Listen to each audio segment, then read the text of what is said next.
Today, the Senate Intelligence Committee held a very rare public hearing. This hearing was hosted by the chairman, the Democrat chairman, committee chairman Mark Warner from Virginia. And then the vice chairman is Marco Rubio from Florida. Okay, both of them are on the same line, saying the same thing. And what are the messages, Kathy? Yeah, so let's hear first from the chairman of the Senate Intelligence Committee, Mark Warner. Now, the Intelligence Committee, as Senator Burr often reminded us, doesn't normally hold open hearings. But Vice Chairman Rubio and I believe this story needs to get out to the American public.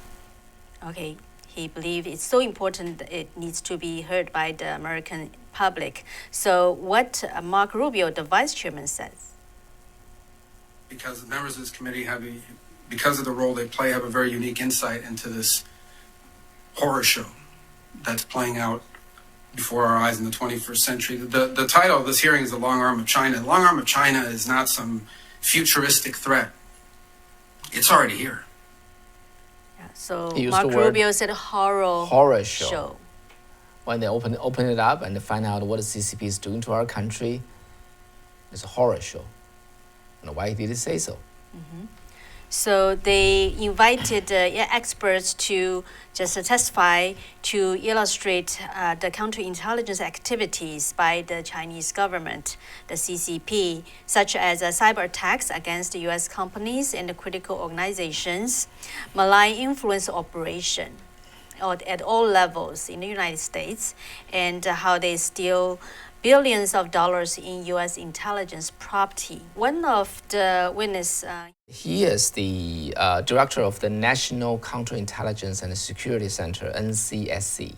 So he told the committee in 2020 alone, the Chinese Communist government stole between 300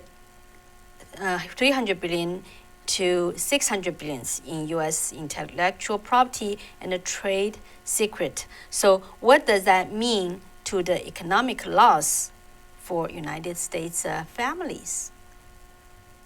It's a big number. What that means, it's between $4,000 and $6,000 per American family of four after taxes. Today's topic, the holistic and comprehensive threat to the United States posed by the Communist Party of China, is an existential threat. And it is the most complex, pernicious, aggressive, and strategic threat our nation has ever faced. I proffer that the U.S. private sector and academia have become the geopolitical battle space for China.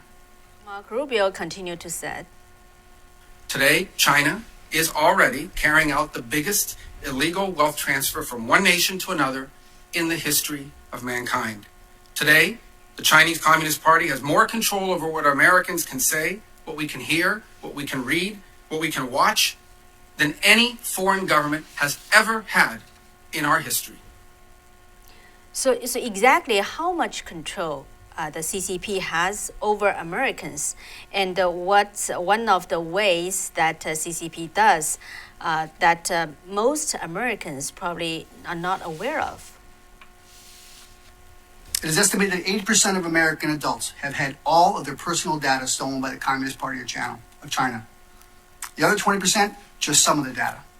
Beijing has stolen sensitive data sufficient to build a dossier on every single American adult, and on many of our children, too, who are fair game under Beijing's rules of political warfare. So assembling dossiers on people has always been a feature of Leninist regimes, but Beijing's penetration of digital networks worldwide, including using 5G networks that you referenced, Chairman Warner, has really taken this to a new level. So the party now compiles dossiers on millions of foreign citizens around the world, using the material that it gathers to influence and target and intimidate, reward, blackmail, flatter, and humiliate, and ultimately divide and conquer.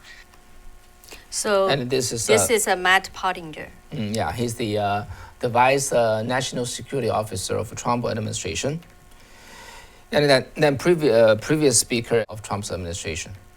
So Matt Pottinger pointed out that although there is now a bipartisanship in realizing the threat by the Communist Party of China, however, he pointed out another alarming issue. But even with this new consensus, we failed to adequately appreciate, I think, one of the most threatening elements of Chinese strategy, and that's the way that it seeks to influence and coerce Americans, including political, business, and scientific leaders, in the service of Beijing's ambitions. So the CCP's methods are really a manifestation of political warfare, which is the term that George Kennan, the chief architect of our Cold War strategy of containment, used in a 1948 memo to describe the employment of all of the means at a nation's command short of war to achieve its national objectives. So that's what China's doing. So in terms of the CCP inserts its influence, the chairman of the committee, Warner, he also blamed U.S. companies. I've been frustrated, though, by the frequency by which U.S. companies, in their desire for market access in China, have frankly given up sometimes on those values and sometimes facilitated and enabled the PRC to acquire sensitive U.S. technologies. The idea they can't miss the Chinese market means they make sacrifices going into that market they would make in no other nation in the world.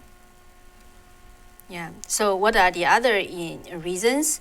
It was pointed out that it's also due to the CCP's tendency to pressure Chinese students and the researchers in the U.S. to steal the data and the research. Also, U.S. Universities and the research institutes also cooperate with China. Yeah. And Chairman Warner also noted that several witnesses the committee had asked to testify refused to appear due to the concern over the repercussion from the CCP, for speaking out properly.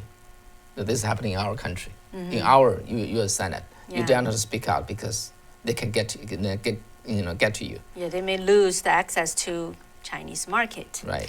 Yeah, but Mark Rubio pointed out that how CCP is taking advantage of the United States and the serious consequence of the CCP's threat. They have weaponized our openness. They have weaponized our decency. And they have weaponized a corporate lust for profits against us.